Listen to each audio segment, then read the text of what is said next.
Good morning 9th class. आपकी जो आज की क्लास है वो है इंग्लिश की क्लास। एंड इंग्लिश में हम चैप्टर पढ़ रहे थे इफ़। सो हमने थोड़ा सा पार्ट पढ़ लिया था। और जैसा कि पोइट है उसने कहा था कि आप हमेशा इंटेलिजेंट बने रहिए, आप में जितनी समझ है आप उतने सही बने रहिए। आप ना तो झूठ बोलेंगे, ना किसी के सामने कुछ भी गलत बोलेंगे, ना नेगेटिविटी लाएंगे, हमेशा पॉजिटिव रहेंगे और सामने वाले को भी पॉजिटिव रखेंगे। ये था। सो नेक्स्ट पैराग्राफ है हमारा, वो स्टार्ट करते हैं हम। If you can dream and not make dreams your master, if you can think and not make thoughts your aim, if you can meet with trump and disaster and treat those two impostors just the same, if you can bear to hear the truth you have spoken, twisted by knaves to make a trap for fools, or watch the wings you gave your life to broken and stoop and build them up with worn out tools।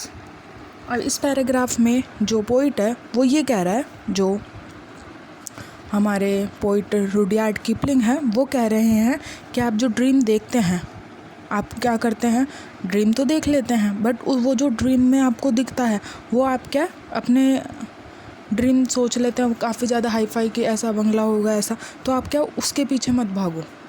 कि dream देखना अच्छी बात है but आप उसके पीछे इतना भी मत भागो कि बस कुछ भी गलत कर लो, ऐसा भी नहीं होना चाहिए। और उसके बाद में ये कह रहे हैं कि आप ऐसे बनो, ऐसे गोल्स अचीव करो जो आपको आगे लाइफ के लिए भी विनर रखे।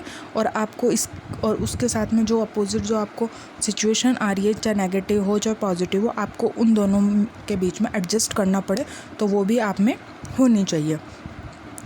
और आप ऐसा बिहेवियर करो दूसरों के साथ में कि लोग आपकी तारीफ़ करें और आपको समझें और आपसे ये करें कि भाई हाँ, अगर ये ऐसा है तो हम भी ऐसा बन सकते हैं।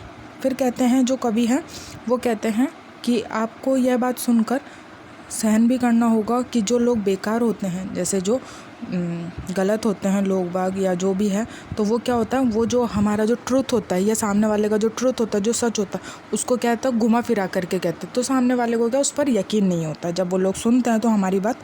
तो ये नहीं करना चाहिए कभी भी। हमें जो जैसी चीज़ें हैं हमें उसको उसी तरह से एक्सप्लेन करना चाहिए, वैसे ही बताना चाहिए। चाहे अच्छी है तो अच्छी, बुरी है तो बुरी, हमें उसको कुछ भी गलत सलत बोल करके नहीं करना चाहिए। और हमेशा हमें क्या करना चाहिए, हमारे गोल्स को अचीव करना चाहिए और सामने वाले को भी मतलब ये दिखाना चाहिए कि देखो हमने गोल अचीव करा है तो आप भी इस लायक हैं कि आप भी अपने गोल अचीव कर सकते हैं, बट पॉजिटिविटी में, ना कि नेगेटिविटी में। अच्छे काम करने के लिए गोल्स होने चाहिए, ना कि बुरे काम करने के लिए। नेक्स्ट पैराग्राफ में बोल रहा है,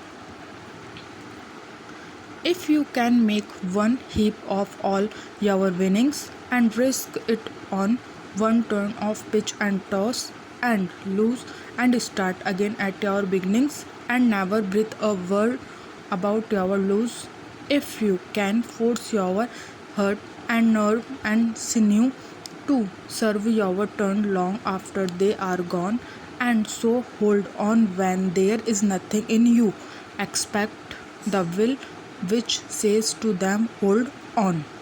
जो नेक्स्ट पैराग्राफ है उसमें रुडयार्ड किपलिंग बोल रहे हैं कि जो हमें जो भी हमारे विनिंग्स हैं हमें उसको अचीव तो करना चाहिए, बट अचीव करने के लिए कई बार हमें क्या होता है, कई रिस्क भी उठाने पड़ते हैं। तो हम क्या, उससे डरना नहीं चाहिए। हमें अगर हमें विन होना है, अगर हमें विनर होना है, हमें अगर जीतना है तो हमें कुछ जो रिस्क है या जो रिस्क होते हैं वो हमें झेलने चाहिए और वो हमें क्या है, फेस करना चाहिए, चाहे कि सामने कैसी भी सिचुएशन आ जाए। हमें डर करके या घबरा करके नहीं बैठना चाहिए। और जो हमारा हार्ट है और जो हमारी पावर है और इसी के साथ साथ जो हमारी स्ट्रेंथ है उसको इतना काबिल बनाना चाहिए कि किसी चाहे कैसा भी काम हो, चाहे कितनी भी मुसीबत आ जाए, हमें वो काम करना ही है।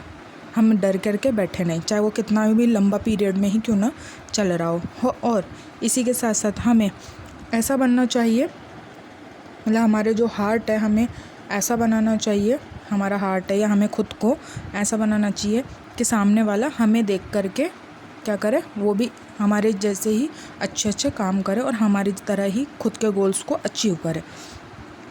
और जो सिचुएशन है वो कैसी भी हो, फेवर में हो या अगेंस्ट में हो, हमें उसके साथ में जीना चाहिए और जो हमारे गोल्स हैं हमें उनको अचीव करना चाहिए, चाहे सिचुएशन सामने कैसी भी हमारे फेवर में हो या हमारे अगेंस्ट हो। सो इन दोनों अभी तक के जो हमने 3 पैराग्राफ पढ़े हैं इस चैप्टर में, रुडयार्ड किपलिंग का यही कहना है कि हमेशा पॉजिटिव रहो और हमारे सामने कैसी भी प्रॉब्लम्स आती है, क्योंकि प्रॉब्लम सबकी लाइफ में आती है, तो हमें सबको ही एक्सेप्ट करके और हमारे जो भी गोल्स हैं, हमारे जो भी अचीवमेंट्स हैं, हमें वो सब अचीव करने चाहिए, ना कि डर करके और बैठ जाना चाहिए। सो इसके आगे का जो चैप्टर है, जो टॉपिक है, वो हम नेक्स्ट क्लास में पढ़ेंगे। आज के लिए आपकी क्लास का इतना ही काफ़ी। Okay, thank you.